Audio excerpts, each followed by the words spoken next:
திரை விலகினால் உறவு மலரும். வணக்கம் நண்பர்களே.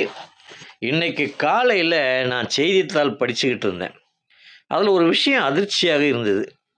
அந்த விஷயத்தை நாம் கொஞ்சம் மாற்றி யோசித்து கையாண்டா மகிழ்ச்சியாக மாற்ற முடியும் என்பதை உணர்ந்தேன்.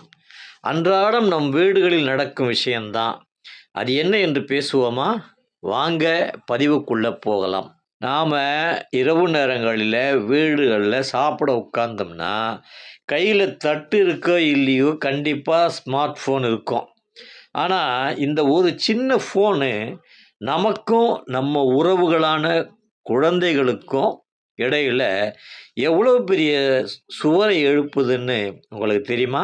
சமீபத்தில் சுவிட்ச் ஆஃப் 2025 என்ற ஆய்வறிக்கையில் விவோ இந்தியா இதை பற்றி ரொம்ப அதிர்ச்சியான தகவல்களை சொல்லியிருக்கு. அப்படியா? ஆமாங்க.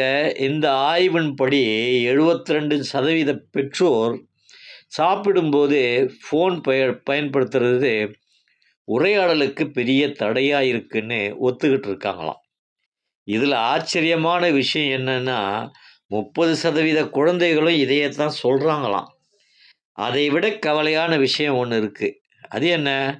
67% குழந்தைகள் தங்களுக்கு பள்ளி பாட புத்தகங்களில் ஏதேனும் ஒரு சந்தேகம் அல்லது அவருடைய வாழ்க்கைக்கான வழிகாட்டுதல்கள் வேணும்னா இப்போ பெற்றோரை தேடி போகிறதே இல்லையாம். ஏன்னா பெற்றோர் வேலையாக இருக்காங்கன்னு நினச்சி நேராக செயற்கை நுண்ணறிவு ஏஐ உதவியை தேடி போகிறாங்களாம். ரொம்ப அதிர்ச்சியான தகவலாக இருக்குல்ல? நிஜம்தான். 10 வயது முதல் 16 வயதுக்குட்பட்ட 54% குழந்தைகள் இப்போ வீட்டு பாடம் செய்யக்கூட ஏஐ உதவியைத்தான் நாடி தேடி பயன்படுத்துகிறாங்களாம். இது வசதி தான். இதில் ஒரு பெரிய நம்பிக்கையும் இருக்குது. ஆனால் பெற்றோரோட அரவணைப்பும் வழிகாட்டுதலும் அங்கே மிஸ் ஆகுது இல்லையா? 91% குழந்தைகள் என்ன சொல்கிறாங்கன்னு தெரியுமா? அப்பா அம்மா ஃபோனை ஓரமாக வச்சுக்கிட்டு எங்ககிட்ட பேசும்போது நாங்கள் ரொம்ப மகிழ்ச்சியாக உணர்கிறோம் அப்படின்னு சொல்கிறாங்க. எவ்வளவு எளிமையான விஷயம் பாருங்கள். சுவிட்ச் ஆஃப் பண்ணுறது வெறும் ஃபோனு மட்டும் கிடையாதுங்க. அது நமக்கும் நம்ம குடும்பத்துக்கும் இடையில் இருக்கிற அன்பை ஆன் பண்ணுறதுக்கான ஒரு வழியாக.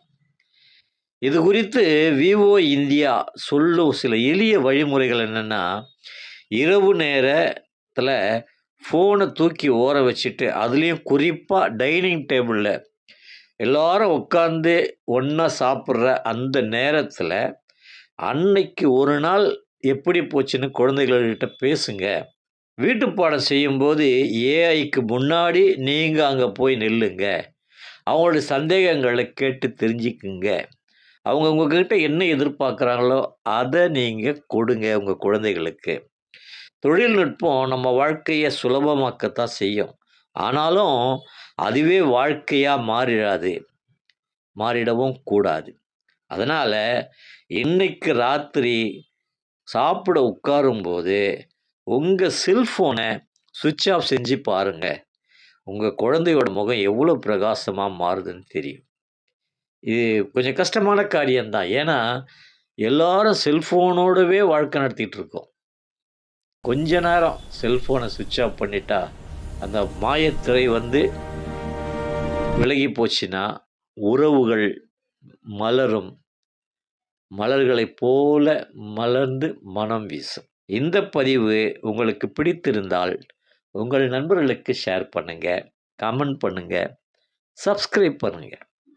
மீண்டும் ஒரு பயனுள்ள தகவலுடன் உங்களை சந்திக்கிறேன். நன்றி, வணக்கம்.